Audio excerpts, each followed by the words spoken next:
young hand, small and trembling, reached out across the table. It wasn't looking for money or help. It was searching for connection. A single tear tracked down the boy's cheek. A quiet, soundless heartbreak in a world of loud abundance he could never hear. But the older woman, unseen and ignored in the mansion's shadow, understood that quiet pain. She saw the boy, not the deafness.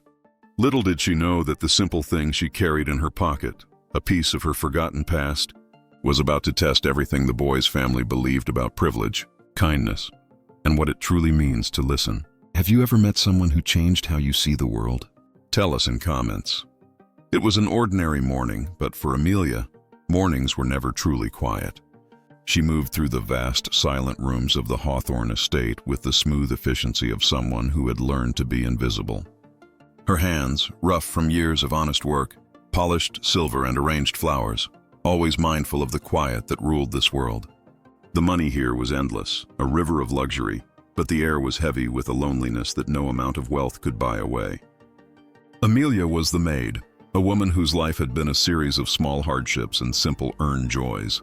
Joys that felt miles away from the gilded cage she now cleaned. She had dreams too, small ones like sending money back home and one day having a tiny garden that was all her own. But here she was just a shadow. The boy of the house, Leo, was the center of this quiet universe. He was 7 years old, with eyes that held the sea and a heart that was trapped by a silence he was born into.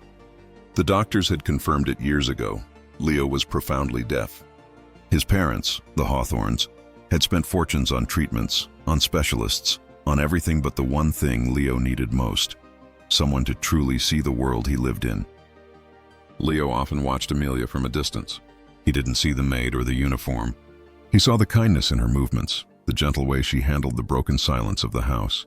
He saw the color of her skin, so different from his own, and yet a strange familiarity drew him in. Amelia felt his gaze, a quiet request for connection that went beyond words.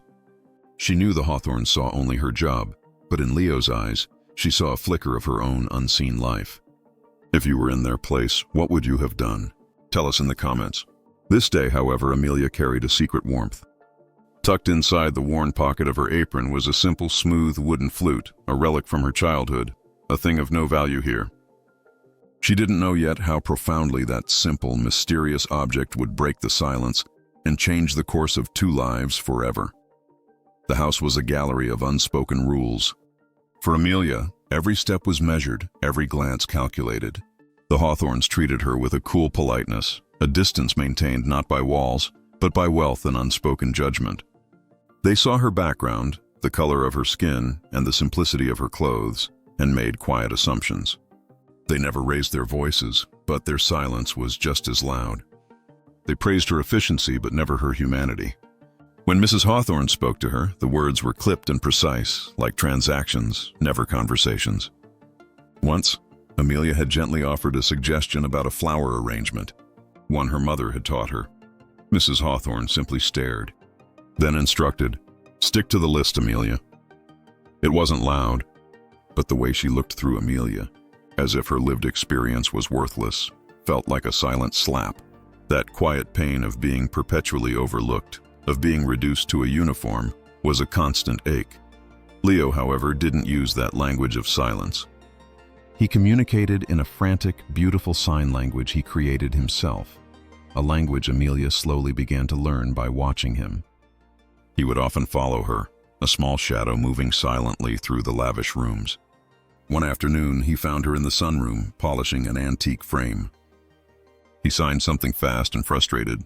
Amelia didn't understand the words, but she understood the feeling, the overwhelming loneliness. She paused her work, something she never dared to do when the Hawthorns were home, and simply placed her hand gently on his shoulder. It was a simple act, a moment of acknowledgement. Leo looked up, his bright eyes wide. For the first time, he smiled a true open smile that reached his eyes. After an interaction with his son, Mr. Hawthorne chillingly warned Amelia to keep her distance from Leo, stating she was there only to clean. His words, that her human kindness was an unworthy distraction, cut deep, making her feel less valuable. Alone later, Amelia held her grandfather's old wooden flute, a reminder of a life with dignity.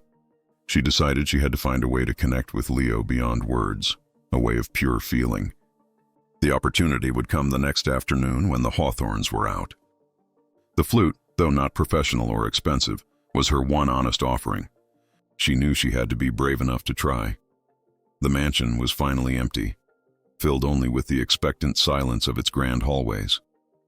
Leo was in the garden, lost in his own world of movement and light. Amelia took a deep, steadying breath. This was her one chance, the moment she risked everything for a connection that had nothing to do with her job. She walked toward him, the worn wooden flute feeling cool and comforting in her apron pocket. Leo looked up, his face expressionless, his eyes asking, "Why are you here?" He saw the worry in her eyes, the gentle, almost fearful hope. Amelia slowly pulled out the flute. It was nothing fancy, just a plain piece of wood that smelled faintly of earth and age. Leo tilted his head, curious but confused. He had never seen her hold anything but cleaning supplies. Amelia knew that no sound she made could physically reach him. The barrier was absolute. This wasn't about sound. This was about intention, about feeling, about a kind of listening that went beyond the ears. The moment shattered as the Hawthorns arrived early. Mr. and Mrs. Hawthorn froze in the doorway, their confusion quickly turning into cold, hard anger. They saw Amelia, their maid, not working, but sharing a silent, heartfelt moment with their son, Leo, and a simple wooden flute. Mr. Hawthorn's face was like stone. Amelia gently lowered the flute. She knew what was coming, a sharp lecture, being fired, and the shame of it all. The beautiful, quiet truth of the connection between her and Leo was suddenly exposed, hanging in the air between the slammed car door and the flute's silence. But then, Leo slowly turned, his eyes still shining with that new, quiet light. He walked not to his parents, but back to Amelia. He took her trembling hand and brought it up to his cheek, signing his message with quiet purpose. A beautiful, clear motion they all finally understood. Listen. He meant, listen to her heart. Listen to the feeling she gave me. A deep, terrible stillness fell. The Hawthorns, who had spent a fortune trying to fix their son, were finally forced to see the real him. They saw the genuine joy on Leo's face and the simple kindness of Amelia, the woman they had only seen as a maid. The truth slammed into them. They had judged Amelia by her wealth and background, missing the fact that she had given their son the one priceless thing, a true connection. The silence in the mansion never truly returned to what it was. Amelia didn't lose her job. Instead, a quiet, almost fearful respect grew in the Hawthorns' eyes. They never apologized with words, but their actions changed. They started watching Leo and Amelia together, not with suspicion, but with a strange, hesitant hope. They learned that real kindness wasn't found in expensive experts. It was found in the small, open heart of a woman they had overlooked. Amelia, in turn, realized that her worth was not defined by the wealthy people she served, but by the quiet power of her own humanity. She had been seen, not just by Leo, but by the very people who had tried to erase her. She walked away that day carrying more than memories. She carried understanding. The world hadn't changed overnight, but something inside the Hawthorns had shifted. The prejudice hadn't vanished, but the armor around their hearts had cracked.